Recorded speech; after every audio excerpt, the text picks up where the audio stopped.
Welcome back to Awful Stories. I'm Michael, and make sure to leave a like and subscribe for daily videos. The first post we're going to cover is pretty insane and was made in the True Off My Chest subreddit by a user named Chicken of the Year. The post is titled, "I almost ordered a life-sized replica of my ex-wife. I almost became that ex-husband who made a full-size doll of his ex-wife. There's this company that makes custom dolls. You send in photos, angles, exact measurements. I thought to myself, what if I made one to look just like my ex? December is a hard month for me. I miss her a lot then. It would at least be nice to have some part of her back. At one point I even imagined it. Christmas Eve, me showing up dressed as Santa, her laughing and stumbling around me. She was always so happy. Then, when she sat down on my lap, naughty Santa, ripping off the costume just to show her my gifts already wrapped up. I miss her more than any of you can imagine. When ordering the doll, they asked for her signature to complete the order. I actually considered faking her consent. I sat there seriously thinking about how to forge my ex-wife's permission so I could be with a silicone version of her, but I'm an adult and have made some bad life choices before, so I had a good idea. What if I try that trick where I masturbate and then reconsider buying the doll? If I still want it after 3 rounds, then I'm buying it. And it worked. The post-nut clarity saved me this time. What the hell was I doing? Who even thinks like this? I'm not doing it, it's wrong. I canceled the whole order. I'm so proud of myself. I'm relieved that I stopped, and I'm sorry for even sending that company photos of her. I hope they delete everything.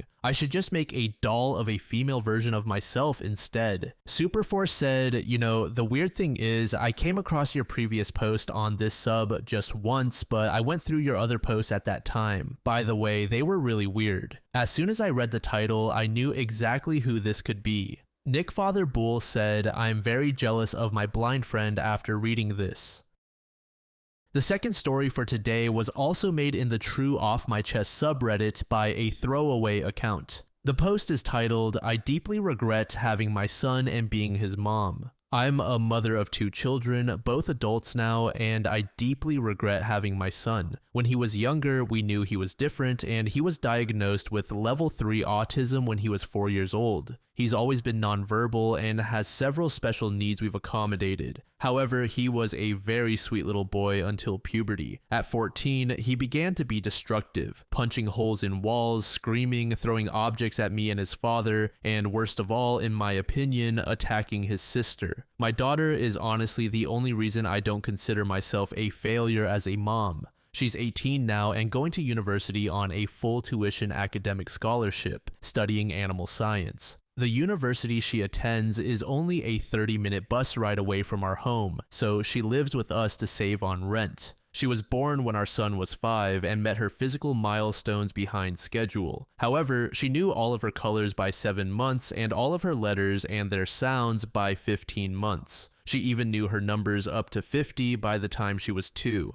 She was reading at a 3rd grade level in kindergarten. She is smart, and we considered enrolling her in the gifted program several times, but chose not to because we thought it might make her social struggles worse. My daughter has level 2 autism and still has some significant struggles socially and requires substantial support. She goes to occupational therapy once a month to help with her social behaviors and her discomfort with change and sensory issues. She has come a long way and can now communicate what accommodations she needs. She has friends online, she plays games at the local game store, and though she had a hard time dating, she now has a girlfriend whom she adores, and who loves her back. My daughter and son couldn't be more different. My daughter needs a hug and high heels, toe walking to feel safe and comfortable. My son breaks plates if the dehumidifier is on. I've reached a boiling point today. Here in Canada, Thanksgiving is next week, and we've been getting everything ready to celebrate with my family. My husband is an only child, and his parents come to our get-togethers and holidays. My daughter came up from our basement, which we had converted into a studio apartment for her, to talk about what she could contribute to the dinner and how she could help.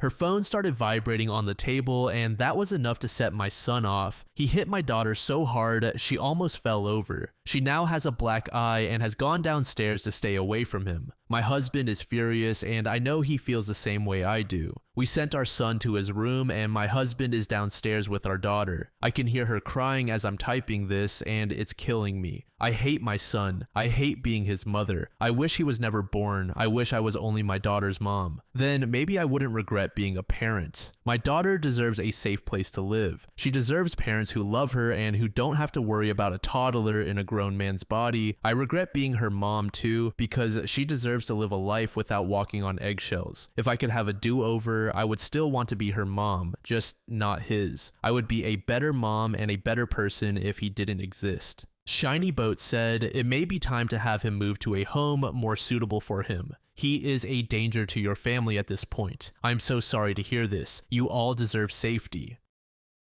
This third and final story was made in the relationship advice subreddit by a user named Elephant Whirlpool. The post is titled, I found my husband's second phone. I, 30F, found my husband's 29M second phone yesterday, and I am in shambles. We have been together for almost 12 years, married for almost 10. I am 7 months postpartum and have been struggling with postpartum depression and anxiety since I had my wonderful baby boy in March. I see my therapist weekly and a psychiatrist often for medication. It hasn't been an easy battle, and I know it has taken a toll on my little family, but I've been trying and I was getting better. My husband, let's call him Jax, has been very supportive, but his work schedule recently moved him to the night shift, so we barely see each other except for a few hours on the weekends. He tends to keep the same sleep schedule on those days, so I end up sleeping on the couch while he stays awake in the living room just to be close because I miss him.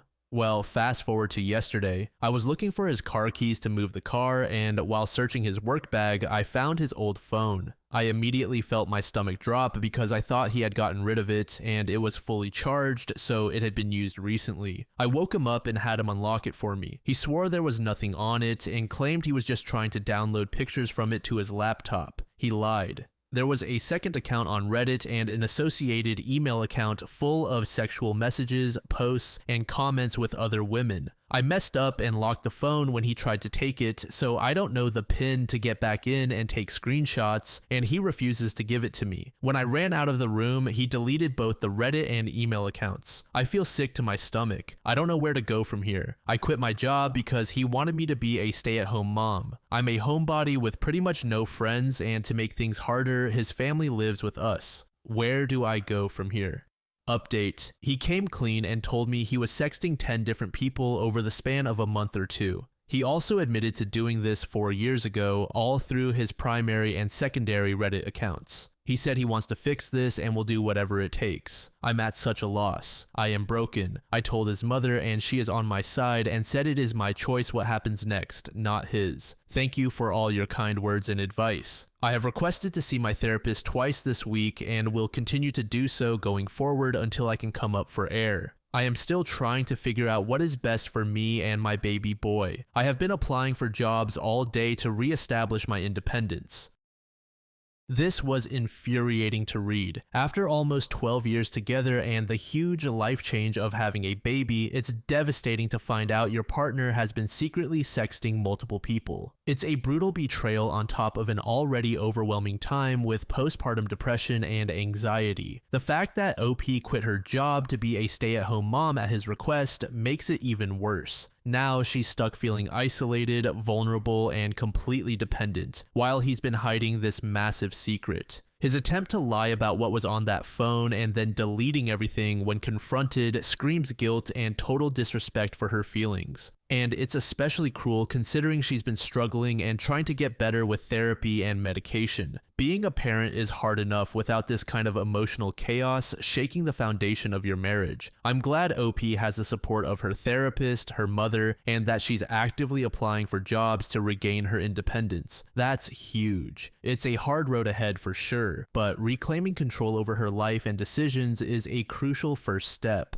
Her husband's "I'll do whatever it takes" might mean something, but trust like this isn't rebuilt overnight, and honestly, it might never be fully restored. The hardest thing is that she is not just deciding for herself, but for her baby too. Protecting her child while navigating all this emotional turmoil demands every ounce of strength she has. If he truly wants to fix things, it has to be a full commitment to transparency, accountability, and respecting her pace. But she should never feel pressured to fix the relationship for anyone else's comfort. This is about OP and OP's child's well-being first and foremost.